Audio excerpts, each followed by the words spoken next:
ఒకవేళ మనకు సహాయం చెయ్యాలన్న ఆలోచన లేదు, దేవుడు అలాంటి బుద్ధి మనకి ఇయ్యనప్పుడు ఫామ్ హౌస్ లో మౌనంగా అయినా ఉండొచ్చు, విదేశీ పర్యటనలో విలాసవంతమైన జీవితాన్ని అయినా గడపొచ్చు, కానీ ఉత్తగానే ప్రజల మీద బురద చల్లడానికి ప్రయత్నం చేయకూడదు. ఈ రోజు చంద్రశేఖరరావు గారు ప్రధాన ప్రతిపక్ష నాయకుడుగా, పక్క రాష్ట్రంలో కూడా ప్రధాన ప్రతిపక్ష నాయకుడు ప్రజల దగ్గర తిరుగుతున్నాడు. ఈ రోజు నిజంగానే ప్రజలు ఇంత విపత్కర పరిస్థితులు ఎదుర్కొంటున్నాయని బీఆర్ఎస్ భావించినప్పుడు ప్రధాన ప్రతిపక్ష నాయకుడు ప్రభుత్వానికంటే ముందు ప్రజల దగ్గరికి వెళ్ళాలి, ప్రజా సమస్యల్ని ప్రభుత్వానికి నివేదించాలి, ప్రజల యొక్క విజ్ఞప్తులు తీసుకొని ప్రధాన ప్రతిపక్షంగా చంద్రశేఖరరావు గారు ఆ సమస్యల్ని ప్రభుత్వం దృష్టికి తీసుకొచ్చి అవసరమైతే ప్రభుత్వాన్ని నిలదీసినా పర్వాలేదు, ప్రజా సమస్యల పరిష్కారంలో భాగంగా. వారు ఫామ్ హౌస్ లో నుంచి బయటకు రారు, వారు మౌనం వీడరు. వారు ఎందుకు మౌనముద్ర వహించారో నాకైతే అర్థం కాలేదు. ప్రధాన ప్రతిపక్ష నాయకుడిగా మౌనముద్ర వహించడానికి ప్రధాన ప్రతిపక్ష నాయకుడు హోదా వారికి అవసరం లేదని నేను భావిస్తున్నాను. విపత్కర సందర్భంలో రాజకీయాలను పక్కన పెట్టి మనందరం కలిసికట్టుగా పనిచేస్తే ప్రజలకు కొంత ఉపయోగం అవుతుంది. కనీసం ప్రధాన ప్రతిపక్ష నాయకుడిగా 10 సంవత్సరాలు ముఖ్యమంత్రిగా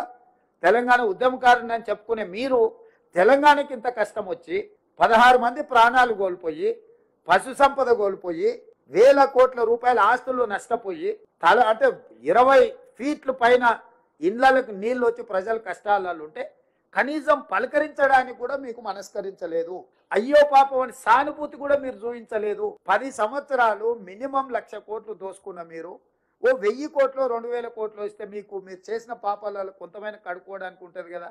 కేసీఆర్, కేటీఆర్, హరీష్ రావు గారికి అది చెయ్యరు, చిల్లి గవ్వ కూడా ప్రజలకు ఇయ్యరు. కానీ ప్రభుత్వం చేస్తున్న పనులను, ప్రభుత్వం చేస్తున్న మంచి పనిని అభినందించకపోయినా ఈ ప్రభుత్వం మీద ఈ బురద రాజకీయాలే చేయాలని ఆ కుటుంబం ప్రయత్నం చేస్తుంది. ఖమ్మం, మహబూబాబాద్ జిల్లాలో తీవ్రమైనటువంటి నష్టం జరిగిన దరిమల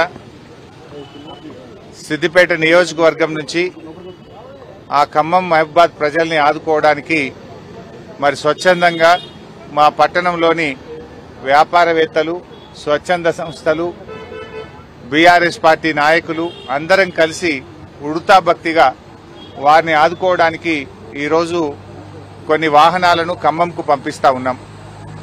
మళ్ళీ రేపు ఎల్లుండి ఇంకా కొన్ని వాహనాలను తయారు చేసి మహబూబాబాద్ జిల్లాకు కూడా పంపించడం జరుగుతుంది. ముఖ్యంగా ఈరోజు ఒక 200 క్వింటాళ్ల సన్న బియ్యాన్ని, ఒక 2,000 కిరాణా సామాన్ కిట్స్, ఒక 500 బ్లాంకెట్స్, ఒక 2,000 బ్రెడ్ ప్యాకెట్స్, ఆలుగడ్డలు, ఉల్లిగడ్డలు తదితర సామాన్లన్నీ కూడా తయారు చేసి ఈరోజు ఖమ్మం జిల్లాకు పంపించడం జరుగుతూ ఉంది. ఈ విధంగా అందరూ కూడా ముందుకు రావాలని పిలుపునిస్తా ఉన్నాను. మానవ సేవయే మాధవ సేవ. కష్టాల్లో ఉన్న వాళ్ళని ఆదుకోవాల్సిన బాధ్యత సమాజంలో ప్రతి ఒక్కరి మీద కూడా ఉంటుంది.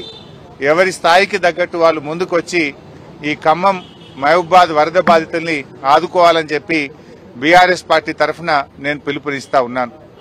ఇలా ప్రభుత్వం పూర్తిగా ఫెయిల్ అయిపోయింది. వాస్తవానికి ప్రభుత్వం కొద్దిగా ముందస్తు జాగ్రత్తలు తీసుకుంటే ప్రాణ నష్టాన్ని, ఆస్తి నష్టాన్ని మరి నివారించే అవకాశం ఉండే. కానీ ప్రభుత్వం నిద్రపోవడం వల్ల, మేలుకోకపోవడం వల్ల ఇవాళ తీవ్రమైనటువంటి నష్టం జరిగింది. సరే, వారి కష్టాలను మేము పూర్తిగా తీర్చలేకపోయినా ఒక సామాజిక బాధ్యతగా బీఆర్ఎస్ పార్టీ తరఫున ఈరోజు ఈ కిట్స్ అన్ని కూడా మేము ఖమ్మం పంపిస్తా ఉన్నాం. 2-3 రోజుల్లో మహబూబాబాద్ కూడా మరిన్ని కిట్స్ కూడా పంపిస్తాం. ఇప్పటికే కేసీఆర్ గారి పిలుపు మేరకు బీఆర్ఎస్ పార్టీ ఎమ్మెల్యేలు, ఎంపీలు, ఎమ్మెల్సీలు మేమందరం కూడా 1 నెల జీతాన్ని ముఖ్యమంత్రి సహాయ నిధికి ఇవ్వాలని చెప్పి కూడా మేము నిర్ణయం తీసుకున్నాం.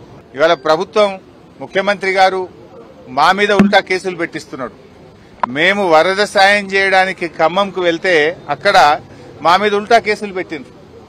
మేము అక్కడికి వెళ్లి వాళ్ళను పరామర్శించి వారికి ఉడతా భక్తిగా కొన్ని కిట్లు ఇచ్చాం. మా మీద దాడి చేసినారు. దాడి వాళ్లే చేసిండ్రు, పైగా మళ్ళీ ఉల్టా మా మీదనే కేసులు పెడతా ఉన్నారు. అంటే ఈ ప్రభుత్వం పూర్తిగా దుర్మార్గంగా వ్యవహరిస్తా ఉంది.